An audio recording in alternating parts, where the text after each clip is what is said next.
much common knowledge that Puerto Vallarta is a very desirable retirement destination. But what if you aren't at the end of your career and you're ready to relocate here right now?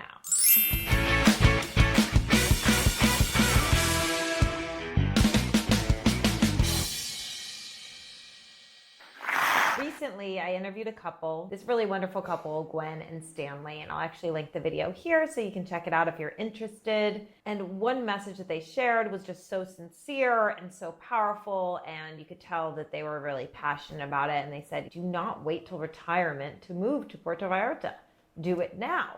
And they'd also shared a story with me. I'm not sure if they mentioned it in the interview, but they talked about how they knew somebody who was very close to them who waited to retire and had this beautiful retirement plan and then unfortunately passed away and was unable to enjoy any of that.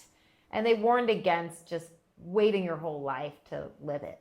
I absolutely love this message, but it also made me think, is it practical? How do you really support yourself? And they had suggested getting a job online, but it's not really as easy as just that. And as someone who left the US 18 years ago in my early 20s, and don't necessarily do all the math there, I can definitely tell you that it's possible, but not without some real commitment and effort and outside of the box thinking. So today I'm going to share the challenges you should realistically expect, practical ways people actually support themselves here, and how to know if living in Puerto Vallarta is even the right move and lifestyle for you. Hola, hola, I'm Dyani Leal, real estate broker and investment consultant based in Puerto Vallarta, Mexico. I represent Dyani Investment Realty, which is brokered by EXP. If you're looking to buy, sell, or invest in real estate in the Puerto Vallarta area, I would be happy to help you. All my contact information is in the bio to my page, the description of this video, and pinned to the comments to make it easy for you to get in touch with me. And if you enjoy videos about lifestyle, relocation, and real estate investment here in Mexico, make sure to subscribe so you don't miss future updates. Before we get started, I do want to address one thing. I'm going to tell you a little bit about my story so you can have an idea of someone relocating here, especially from a young age. And basically, I've lived here for my entire adult life. And by here, I mean abroad in Latin America and in 2 different countries, and we're going to get into that. But one commonly perceived barrier is that you need to be a trust fund powered millionaire to be able to relocate and live abroad, and that's just not true. So I didn't come from a wealthy family. I wasn't a trust fund kid. My husband and I didn't arrive with assets, backup plans, or even safety nets, which I don't necessarily recommend, but I am going to tell you our story. We came with backpacks and suitcases, and this wasn't really even the first time I had done something like this. In 2008, I moved to Nicaragua with about $8,000 in savings and a backpack. Before that, I had studied abroad in the Netherlands at 20 and Spain at age 22, and those experiences completely changed how I saw the world and honestly, how I saw the United States. I loved the culture, the pace of life, and the social connection I felt in Europe. So after traveling and then reluctantly returning to the US just to save money and plan another escape, I realized I didn't really necessarily want to go back to the US on this next journey, and maybe I would just try to take that out, since I was still at the beginning of my adult life without a lot of commitments. So I canceled my phone plans, ended my lease, let go of the commitments that made me feel like I was trapped, and left the US with $8,000 in savings. And I knew that that kind of quantity of money wasn't going to get me very far in Europe, maybe like a couple of months, but it might afford me like a year in Central America. So that was partially why I chose that region. And another reason is that I'd already been studying Spanish and I loved Spain and the Hispanic culture. And so South America, Central America, Mexico, all of that Spanish speaking area seemed like a good option. And especially if it was a little bit lower budget so that I could stay there longer. And I was also looking for it to be warm. After a few Boston winters, I was done suffering through the winter. I really don't like the cold. I don't like the way it feels. I don't like how I am. I just like feel tense and rigid and antisocial and just want it to end. And I didn't want to live like that for my entire life when there are warm places where I could live. It just didn't seem like it made much sense to suffer on an annual basis every year. At the time, I was pursuing writing, which was my major in college and something that I loved doing. And I landed a travel writing opportunity in Nicaragua, writing for a publication that was called Viva Travel Guides, with the slogan, "Now the planet's not so lonely," which I thought was kind of hilarious as a jab at Lonely Planet. So I traveled all around Nicaragua alone, doing research for these writing assignments. And eventually I wound up in a Pacific Coast town just north of Costa Rica called San Juan del Sur, where I eventually founded a nonprofit organization that was recognized nationally for its impact.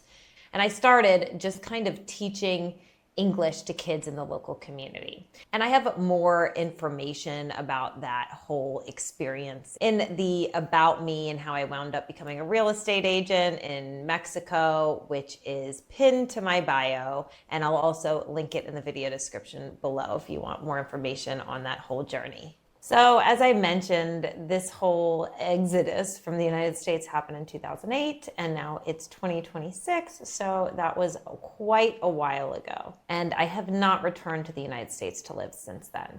So what I've done over 18 years abroad, the last almost 2 decades, I've worked as a travel writer, an English teacher, a nonprofit founder, a wellness coach, a volunteer tour business owner, a real estate agent and investment consultant, and now a coach and educator for other real estate agents as well.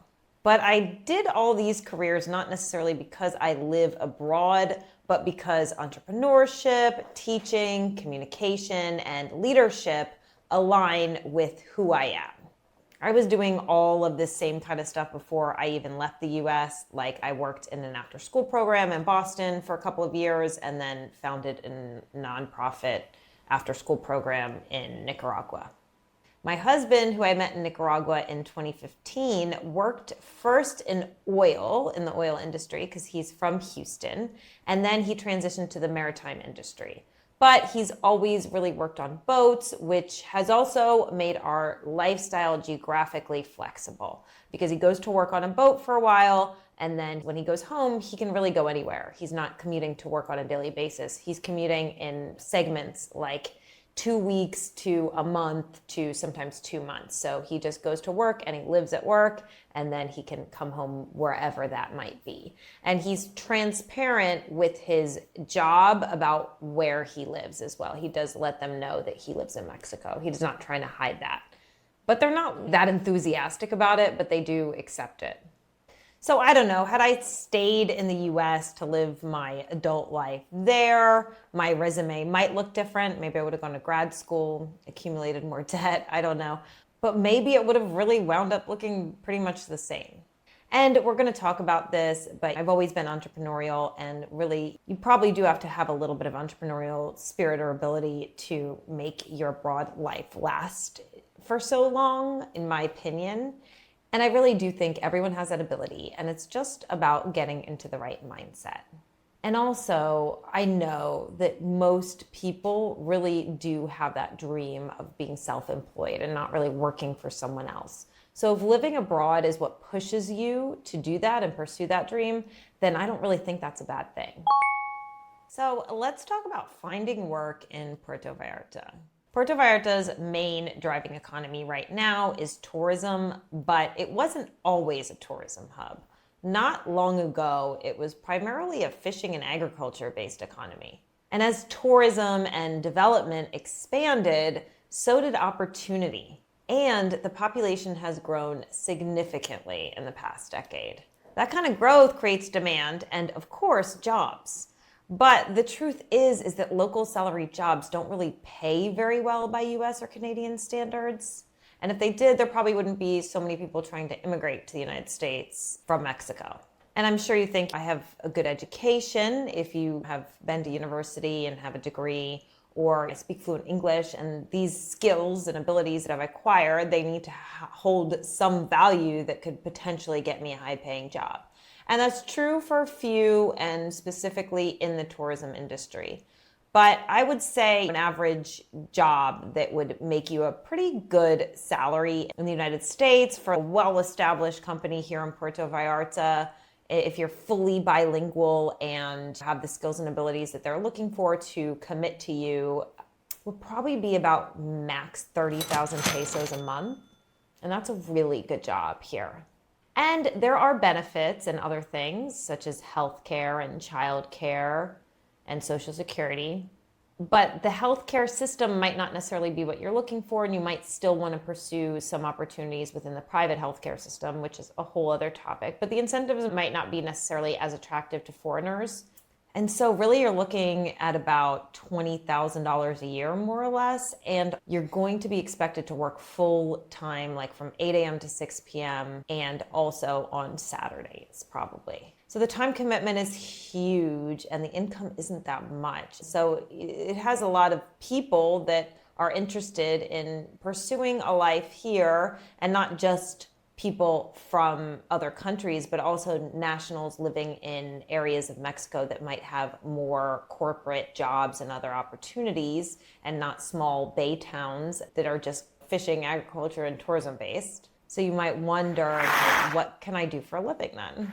So over my 18 years of living abroad, I have my personal experience, and also I have come in contact with a lot of people who are making this work and people who were not able to make it work.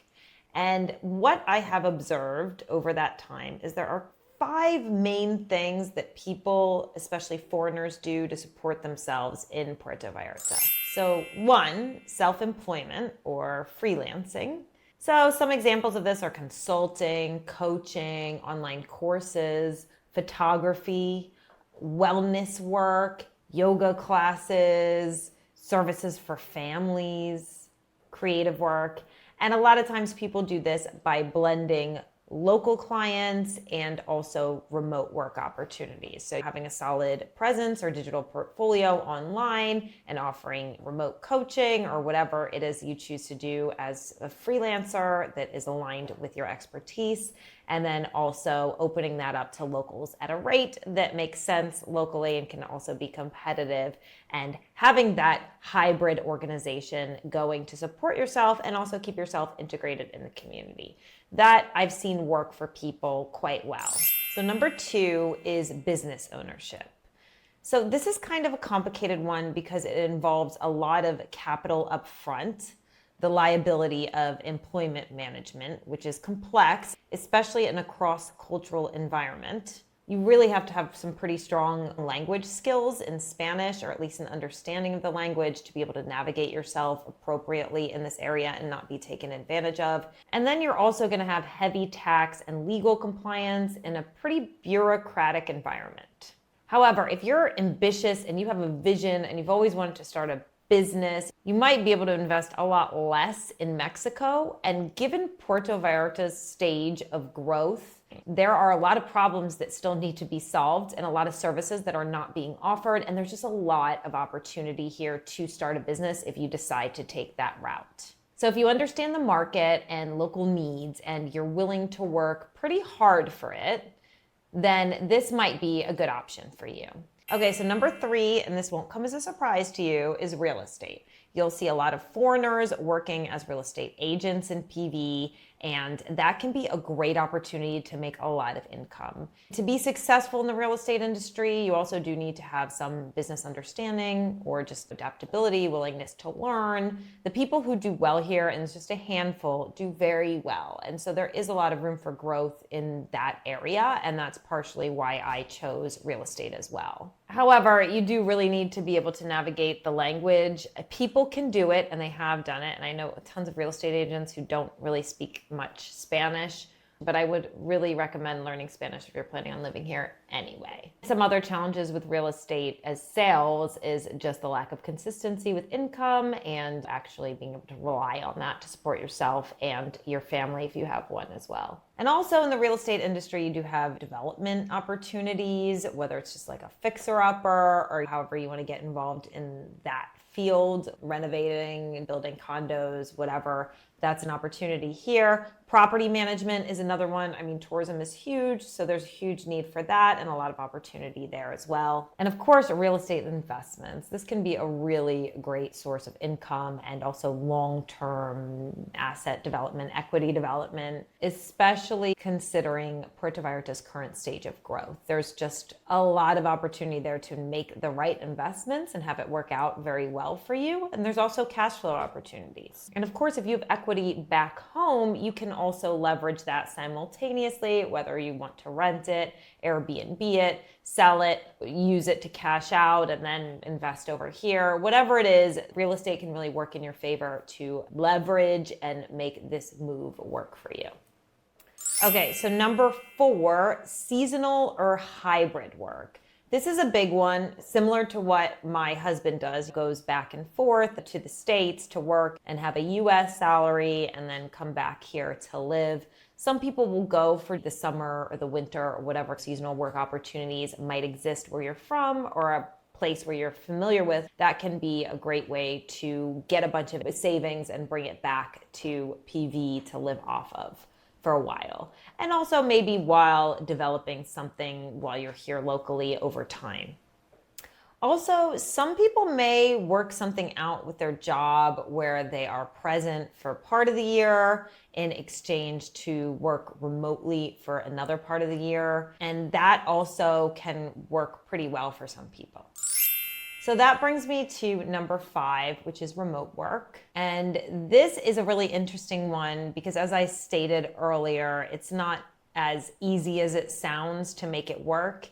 First, I would definitely recommend that your employer is aware that you're working remotely. It's only so long that you can really keep that up. It adds a lot of stress and anxiety to your daily work and routine in life if they're not aware that you live here in Mexico. And you know, I did this also for a while when I was segueing out of my organization in Nicaragua. And for a while, I was living in Mexico and I was running the Nicaragua and US-based organizations just remotely, and it worked great for 3 years, while I think it was about 2 years that I didn't have the Mexico-based organization as well, which I had started here, which I didn't really go into today, but I did run a nonprofit in Mexico as well.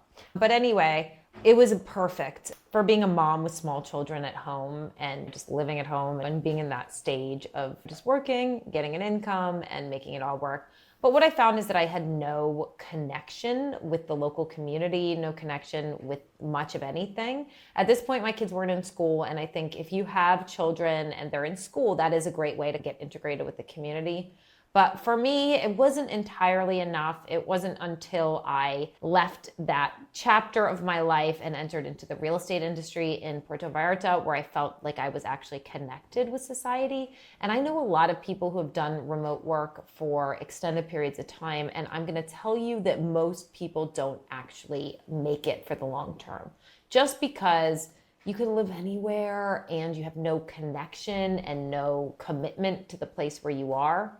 And so it's easy to just pick up and go, and it's not going to really be that grounding for your life in Puerto Vallarta. If you already work remotely wherever you're going to live and you're very comfortable with that and you know how to integrate yourself into society in different ways, you're still planning on learning the language, joining local clubs or participating in sports, whatever it is to integrate yourself, which many people do also in the retirement era, so you don't need to fully depend on your job to do that. There are tons of opportunities to get involved and be part of the Puerto Vallarta community.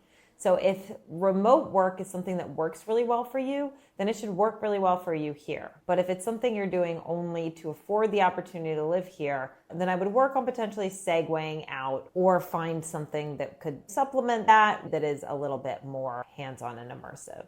So in my opinion, it's a great way to supplement your income or to bridge you through a transitional period, but I wouldn't necessarily recommend it as a long-term option. Integrating with national society and not living in a foreign bubble is a huge key to making living here work for you.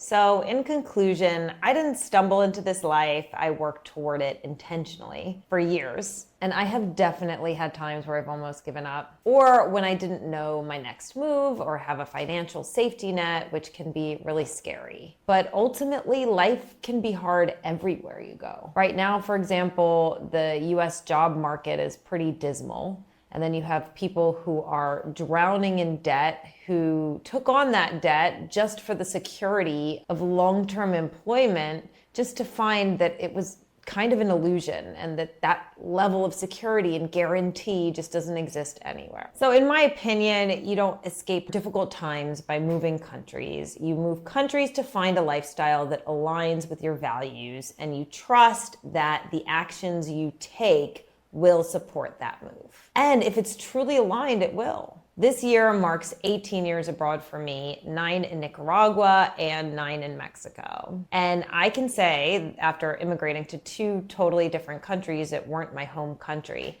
it is not easy. And it takes a long time to get assimilated. You have to learn the language, the culture, and all of the complex systems that are in place. Even simple things like finding drinking water and gas for your house can be confusing at first. The real question is, do you see that confusion of obstacles navigating your daily life as frustrating or as an adventure? Are you open to different ways of thinking? Can you adapt to things being done totally differently than the way that you're used to, even if you feel deep down that the way that they're done does not make sense? Can you adapt to that with a smile on your face? Or does it really piss you off? I mean, be honest, because if you're going to be frustrated and angry a lot, then it's probably not a good move for you. But if these concepts excite you, then this kind of relocation might be a good option for you. From my perspective, almost every day I feel grateful to live here. My kids play outside. I feel safe in my neighborhood. I even love little daily errands like buying eggs in a 6-pack from the local abarrotes. Like, that makes me really happy. I love the little neighborhood I live in and the chickens running around and going to the salon and chatting with people about their lives. Having spontaneous social events like just running into random people or a neighbor kid just showing up at my house to play with my kids. I love that sense of community. And Puerto Vallarta is the perfect size for me. It's not a tiny little town like where I lived in Nicaragua for a while and eventually outgrew. And it's not a giant US city where I might be nervous about my kids growing up there and all of the dangers that exist. There are quite a few people here that I could call in the middle of the night for an emergency, and quite a few I could just call for like a glass of wine or a random kid's play date or a stroll on the beach, and I just love that. I was actually recently reading a book that referred to the United States as experiencing a loneliness epidemic. And in this book, he urges people to reach out and do whatever you need to do to make friends as an adult, even if it's hard, because it could even save your life. And I thought that was really profound. That really resonated with me, the value of human connection. And to find that and feel that so deeply in a place like Latin America, like Mexico, like Puerto Vallarta, amongst the expat community and amongst the local community and other parents and families, for me, since I am a mom, and just that community that we've built together, I just love it. And I'm so grateful to have that and have it not necessarily be such an effort, but that connection feels woven into daily life. I've really worked hard my whole life to get here and make this work for me and now for my family. And my husband is right in on that commitment that we have as a family. So I don't know if Puerto Vallarta is right for you, but I do know for me, it's exactly where I want to be. If you're considering a relocation, don't hesitate to reach out. I'm always happy to have an honest conversation. And of course, if you are considering buying, selling, or investing here in PV, you can count on me to help you make that a smooth process. My contact information is readily available in my bio, this video description, and pinned to the comments to make it easy for you to get in touch with me. And of course, don't forget to subscribe if you haven't yet. Until next time, bye.